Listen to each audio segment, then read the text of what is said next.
Well, good morning. It's great to be here. First, let me say thank you to Domingo Garcia, the LULAC president. Muchísimas gracias. Thank you for your work. Thank you for your friendship. Thank you for leading an organization that's fighting alongside the Congressional Hispanic Caucus to do good for Latino communities across this country. I also want to take a moment to recognize our ambassador of Mexico, Nanette Barragan. Aquí tenemos toda la familia Barragan. No relationship, just a coincidence. But it was great to be here. Thank you for your work and partnering with the Hispanic Caucus to strengthen the U.S.-Mexico relationship and making sure that it remains strong and that it remains productive and unified. So muchísimas gracias for being here and for your work. As Domingo says, I'm the chair of the Congressional Hispanic Caucus. We have the largest membership that we've ever had. We started the Hispanic Caucus with just 5 members in 1976. And now we are 42 members strong in the U.S. Congress. That is a historic number, but you know what? We're not done. And we still need to fight to get more representation at the table, because you know what they say? If you're not at the table, you're on the menu, right? So, the Congressional Hispanic Caucus is a legislative organization made up of sitting members of the U.S. House of Representatives and the U.S. Senate, and we are focused on improving the lives of Latinos across the United States through our advocacy in Congress for policies that will improve the lives of Latinas and Latino communities across this country. And it's really great to be here in Nuevo Mexico, to be here in New Mexico, where we have our very own senator, Senator Ben Ray Lujan. And of course, the governor here was my former colleague who was the chair of the Hispanic Caucus when I first got elected, Michelle Lujan Gershom. So it's great to be here in Nuevo Mexico. And it's really a privilege of a lifetime to be able to lead the Congressional Hispanic Caucus at a time where our communities are under attack, and a time where immigrants and those of us like me, whose parents came to this country for a better life, for this opportunity, for the American dream, are under attack. And so we have a lot of work to do together as LULAC, together as a Latino community, and together as the Congressional Hispanic Caucus.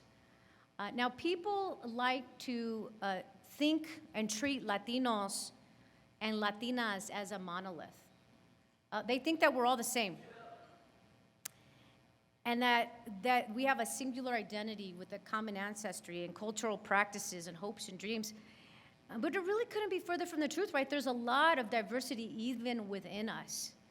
And we even see that through the Hispanic Caucus, where we have Afro-Latinos, where we have people from the deep Caribbean and African roots, to children of Mexico, to even members that represent and have ancestry from Portugal.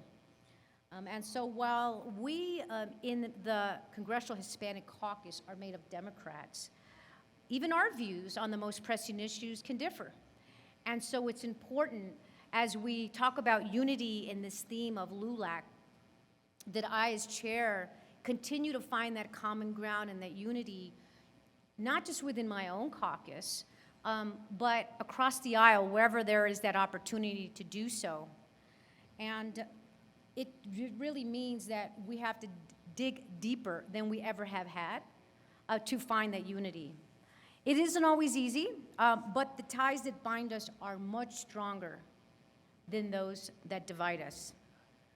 Now, one of my priorities has also been to find unity in the caucus. As chair of the Hispanic Caucus, one of the first things I did was say, look, the Latino caucus is 42 members strong, but if you combine our power with the Congressional Black Caucus and the Congressional Asian American Caucus, which we call KPAC, that power is so much more powerful. So let's unite together, because we have so many common interests and common fights amongst our communities of color.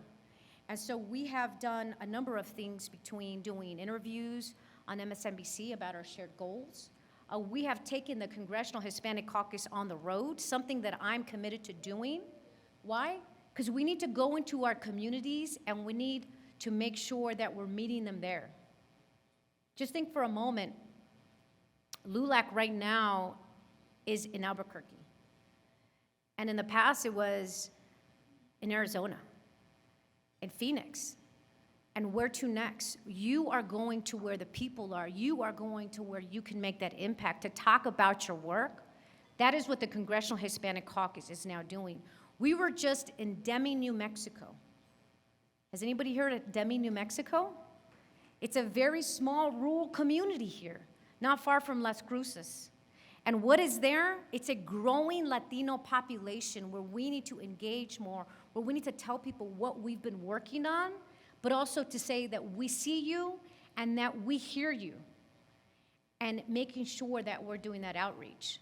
And when we were there with Secretary Pete Buttigieg to talk about the infrastructure and jobs bill. Who's going to benefit from these jobs? Latinos are. Who are construction workers? Latinos are. And we were there, we did a bipartisan press conference with the mayor of Deming, New Mexico. Because these are not Republican or Democratic issues, these are issues of America. These are issues of unity to bring prosperity to our communities and opportunity. And so we are looking for common policy grounds on everything from healthcare equity to gun violence prevention to criminal justice, and of course, immigration reform. Immigration reform. It's at the top of the Congressional Hispanic Caucus agenda. And at a time, thank you. And at a time where we have seen a lot of attacks on immigrants, and you've seen the Congress become more polarized, the challenge has become greater. But it doesn't mean that we stop. It means that we push harder. It means that we partner with LULAC. It means we partner with you to make sure that we're continuing to share the message of the contributions that immigrants have to this country, that we continue to share and highlight those that have been leaders in all of the areas across the country that made such a difference. And that's something that we are going to continue to do in the Congressional Hispanic Caucus. Much of what we do now in the minority is fighting against the anti-immigrant legislation. And some of what Domingo mentioned on what's going on, of course, down in Eagle Pass, to make sure not only are we speaking out, but that we're doing everything we can to try to stop it and encourage the Department of Justice to do something, to stand with making sure that we are not allowing this to happen. And so it's really been a great honor for me to serve as the chair of the Hispanic Caucus. We're going to continue to be on the road. We're going to continue to make sure that we are fighting for our legislative priorities, and really finding every opportunity to work across the aisle when we can, because it's not us versus them. It really is about unity and this country. And when we talk about jobs and infrastructure, when I go out into my district and constituency, you know what my Latino communities talk about? They talk about economic opportunity. They talk about jobs and putting food on the table, and infrastructure, and how do we rebuild our roads and our bridges, and how do I get clean air and clean water? Because we, of course, see in our Latino neighborhoods the environmental injustices that are happening, which is another fight that I've been taking on. As somebody who represents a district that is heavily Latino African American, we're surrounded by ports and freeways and oil refineries. And what are they? Latino communities, because they know that in our community, sometimes we're afraid to speak up. I don't know about you, but when I was growing up, my mom would say, oh, mija, no, we don't say anything. We're just lucky we're here. And I'd say, no, Mom, we have rights, right? And that's why I wanted to go to law school, so we could fight. And I would be able to understand what I could do and couldn't do and fight for others. And so thank you. Thank you to LULAC for being that voice and for unifying our community and for fighting and speaking up for us and being another partner. Before I leave you in my closing, I want to mention two very important pieces of legislation that the Congressional Hispanic Caucus has endorsed and prioritized. As you go into your breakout sessions today to talk about immigration, I just want you to know at top of mind of two pieces of legislation. The first one is the Farm Worker Modernization Act. This is a truly bipartisan bill, that passed the U.S. House of Representatives in the last Congress with Democrat support and Republican support. It was the result of productive conversations and negotiations between the farm workers and unions coming together in good faith to protect our farm workers who put food on the table, who, as you many know, many of them are from our community, our Latinos, our immigrants. And so this is a bill, while it didn't get through the Senate, we are continuing to fight because those protections are in there. So it's really important that we continue that fight, and I wanted to put that top of mind. The second bill is the U.S. Citizenship Act. Now, this is the dream bill we would all like to get.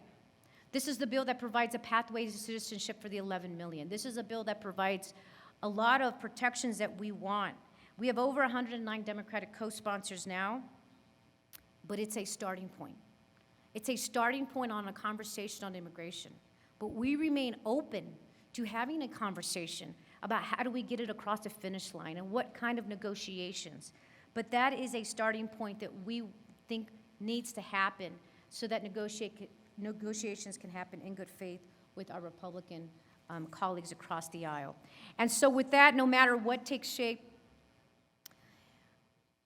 in policy, it takes us to be at the table. And we need to be there. But we got to continue to also push unity and not division. We push love and not hate. And making sure that as a community, we're working together because, again, we are much stronger together.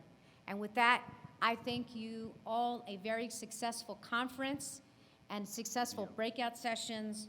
I'm looking forward to working together. Muchísimas gracias.